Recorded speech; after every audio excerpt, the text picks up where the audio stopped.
My sister called me in tears. Mom died last night. She sobbed into the phone. The funeral is Friday. She left everything to me, so do not bother coming back. You get nothing. I held the phone away from my ear and just smiled. Why? Because my mother was standing right next to me sipping her morning tea and looking very much alive.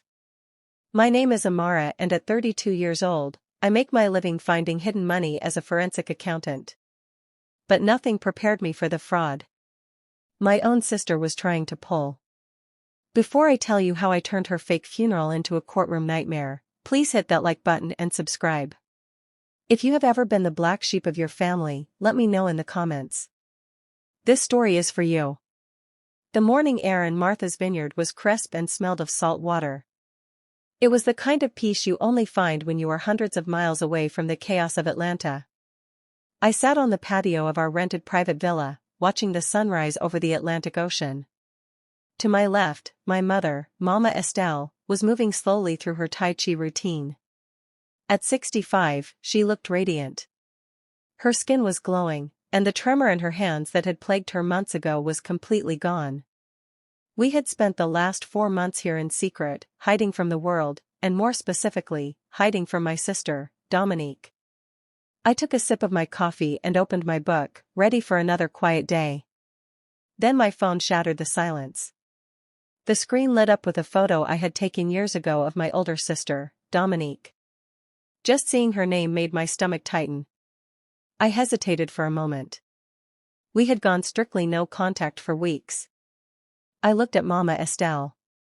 She was facing the ocean, lost in her movements. I slid my thumb across the screen to answer, but I did not say a word. Amara, are you there? Dominique's voice was high-pitched and trembling. It was a performance I had heard 1,000 times before. She took a loud, dramatic breath. It is Mom. Oh, God. Amara. Mom is gone. I sat up straighter in my chair, my eyes locked onto my mother's back. She was transitioning into the crane pose, perfectly balanced. What are you talking about, Dominique? I kept my voice flat. Even though I knew the truth, hearing the words still sent a chill down my spine. She had a heart attack last night. Dominique wailed. The nurse at Oak Haven called me at 3 o'clock in the morning. They tried to save her, Amara, but it was too late. She is gone. I pressed the mute button on my screen so she could not hear the sharp intake of breath I failed to suppress. Oak Haven, that was the state-funded nursing facility Dominique had dumped our mother in 6 months ago. She had forged my signature on the admission papers while I was out of the country on a business trip. She told everyone that Mama Estelle had severe dementia and needed 24-hour care. The truth was Mama had a mild infection and Dominique wanted access to Mama's brownstone house in downtown Atlanta. I unmuted the phone. Where is she now? I asked. I need to see the body. You can't, Dominique said quickly. Her crying stopped for a split second before starting up again. It was the infectious disease protocol, Amara. Because of the flu outbreak at the facility, they had to cremate her immediately. It is what she would have wanted. I almost laughed out loud. Mama Estelle was a devout Baptist. She believed in open caskets and 3-day viewings. She had terrified nightmares about fire. There was absolutely no way she would have requested cremation. I pressed the speakerphone button and turned the volume up. Mama Estelle had finished her exercise and was walking toward me, towelling off her face. I signaled for her to stop and listen. So, let me get this straight, I said, staring directly at my mother. Mom died last night. She was cremated this morning. And you are just calling me now. I was in shock. Amara. Dominique snapped, her tone, shifting from grief to annoyance. Look, I am handling everything. Hunter and I are organizing the repast at the house. The funeral is Friday at Ebenezer Baptist. But honestly, you do not need to come. Mama Estelle froze. She stood 5 feet away from me, clutching the white towel. Her eyes went wide. She leaned in closer to the phone. Why shouldn't I come? I asked. She is my mother, too. Because she didn't want you there. Dominique's voice turned venomous. In her final moments, she was lucid. Amara, she asked for me. She asked for Hunter. She didn't even mention your name. And there is something else. She left a verbal will with the nursing home director.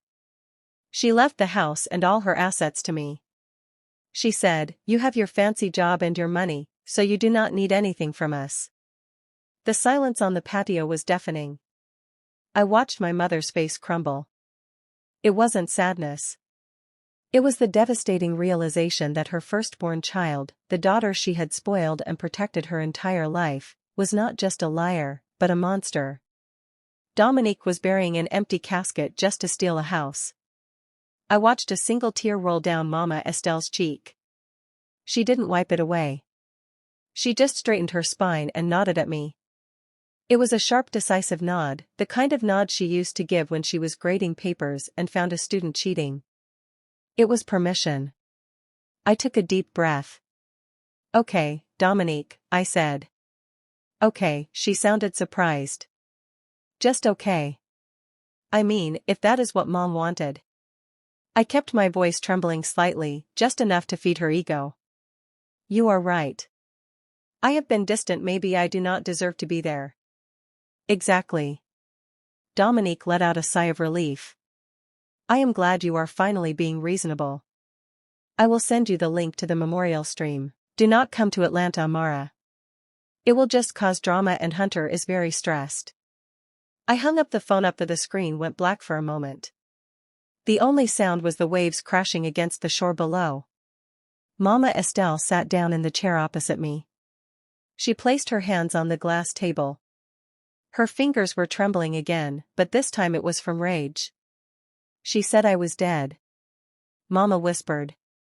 "She said I left her everything. She thinks you are still in that hellhole." I said, reaching across the table to take her hand. "She hasn't visited you once in 4 months, Mama. If I hadn't come back early from London and moved you out of there that night, you might actually be dead." I remembered the night I broke her out of Oak Haven. The smell of urine and bleach. The way my mother looked sitting in a wheelchair in the corner, sedated and confused. Dominique had told the staff to keep her heavily medicated. It took a court order and 3 lawyers to get her out that night. We vanished the next day. I wanted to give Mama time to heal before we fought back. I just never expected Dominique to escalate it to murder. Even if it was just murder on paper, she is going to sell the house. Mama said, her voice hardening. "That house has been in our family for 3 generations. Your grandmother bought that brownstone with money she saved cleaning floors. She is not going to sell it," I said, standing up. I picked up my iPad and opened my secure email server because she doesn't own it. "I am going to the funeral, Amara," Mama said, looking up at me. I smiled.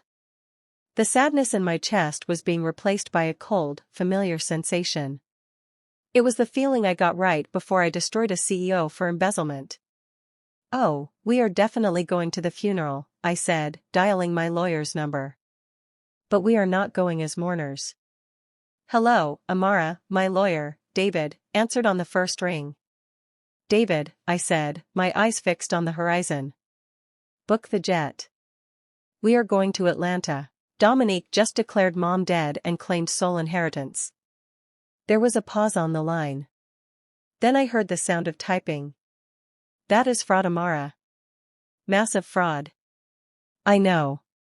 I said, "She is holding a funeral on Friday. She is expecting a grieving sister, or better yet, an absent one. What she is going to get is a forensic audit of her entire life. I want you to pull everything, David. Her credit cards, Hunter's business loans, the nursing home records, and find out who signed the death certificate." "Consider it done," David said. "And Amara, be careful. If she is desperate enough to fake a death, she is desperate enough to do anything." I looked at my mother. She had picked up her tea again, but her eyes were focused on something far away. She looked like a general preparing for war. "I am not afraid of her. I told David she is playing checkers. I have been playing chess since I was 12. I hung up and looked at the calendar on my phone. Tuesday. The funeral was Friday. That gave me 72 hours. 72 hours to build a case. 72 hours to let Dominique dig her own grave. She wanted a funeral. I was going to give her one, but it wasn't going to be for our mother. It was going to be for her reputation. Pack your bags, Mama, I said, walking back into the villa. We have a resurrection to attend. The humidity in Atlanta hit me the moment I stepped out of the airport terminal. It was thick and heavy, sticking to my skin like a bad memory. I had left my mother's safe in a boutique hotel in Buckhead under a false name with strict instructions not to open the door for anyone. Now I was driving a nondescript black rental sedan through the streets of my childhood. The city had changed. The corner store where I used to buy penny candy was now a sleek coffee shop selling $7 lattes. The beauty salon where the neighborhood women gathered to gossip was replaced by a hot yoga studio.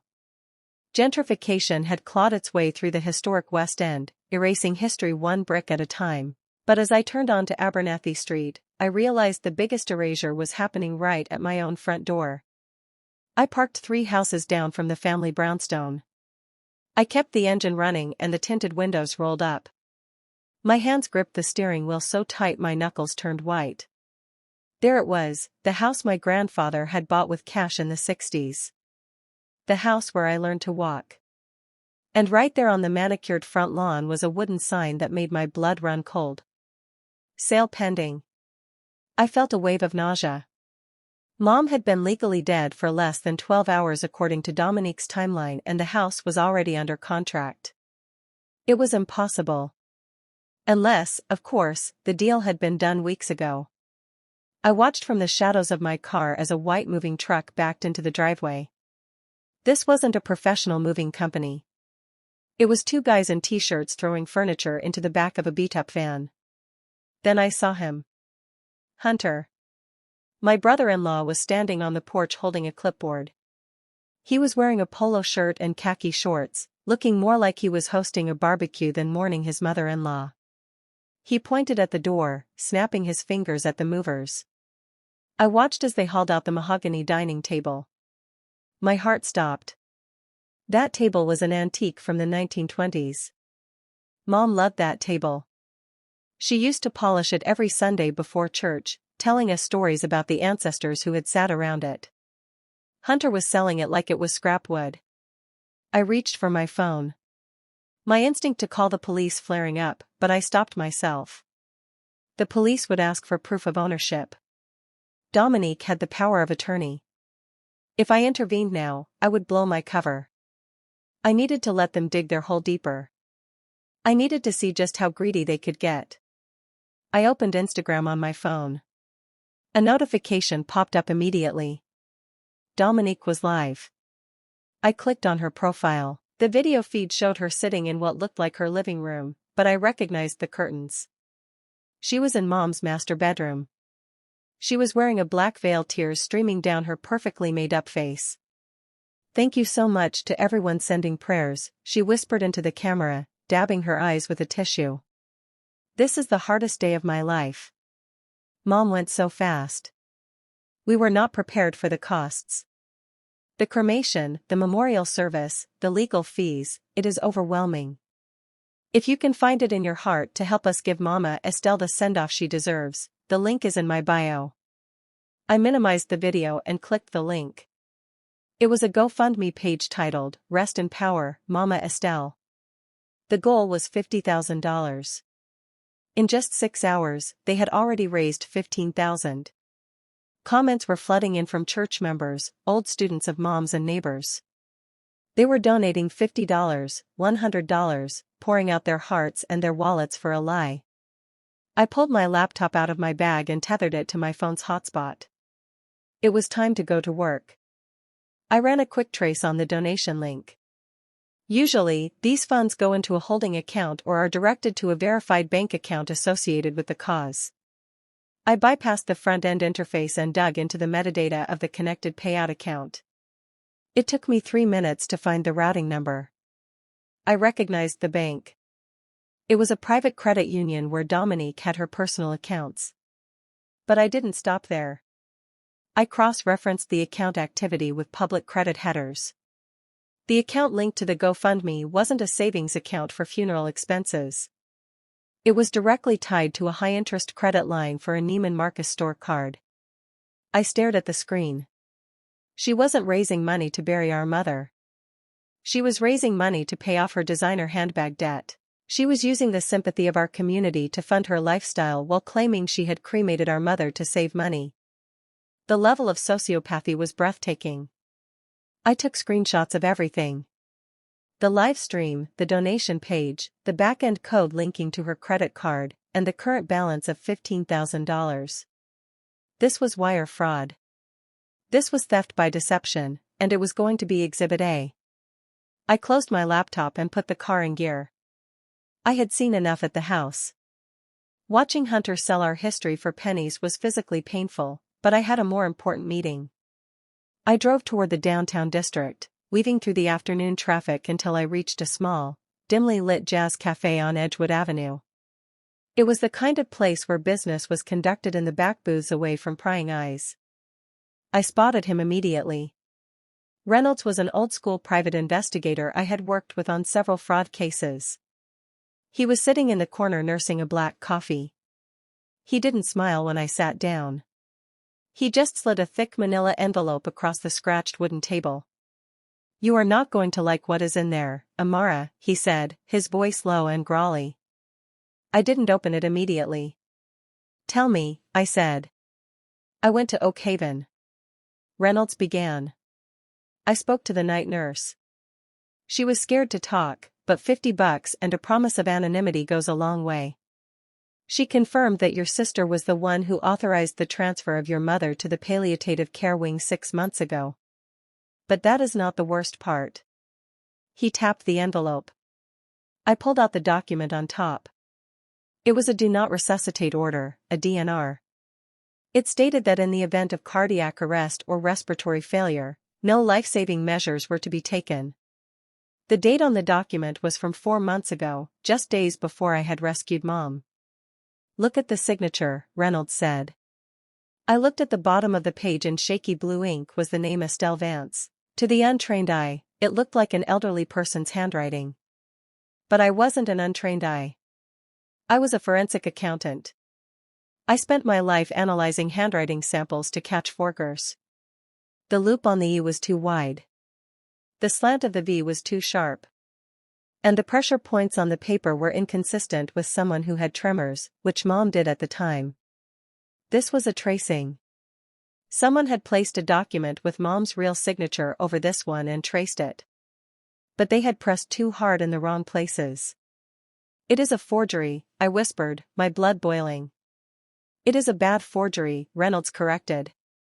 But it was good enough for the nursing home administration. Dominique didn't just put her in there to rot Amara. She set it up so that if your mother so much as coughed too hard, the doctors would stand back and let her die. This was passive euthanasia for profit.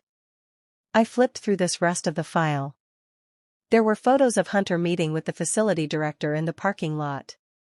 There were bank statements showing small cash withdrawals from Mom's pension account that matched the dates of those meetings. They had been bleeding her dry while waiting for her to die. I looked up at Reynolds.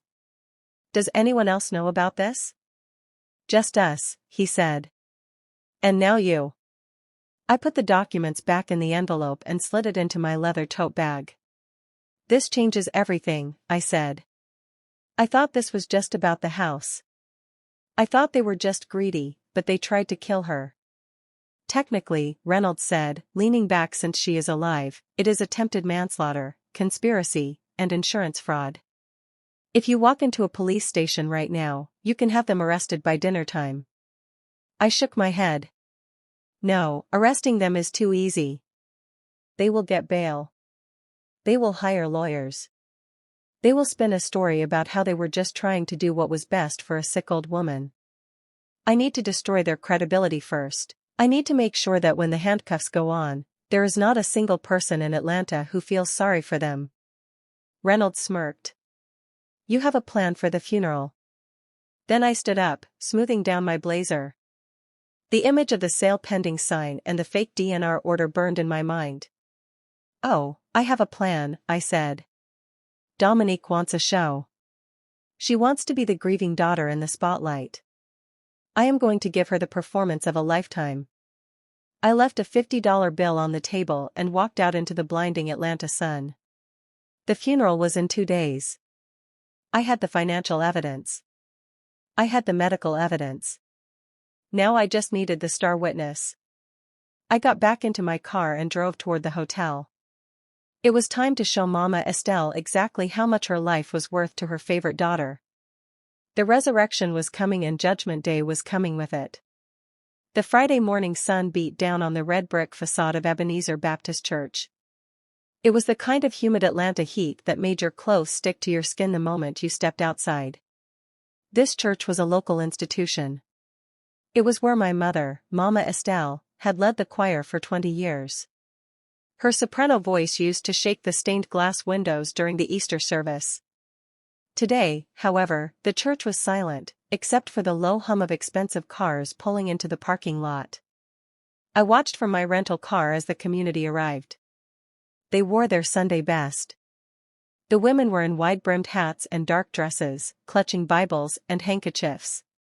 The men wore dark suits and solemn expressions, and standing at the top of the wide stone steps, greeting everyone like a grieving celebrity was my sister, Dominique.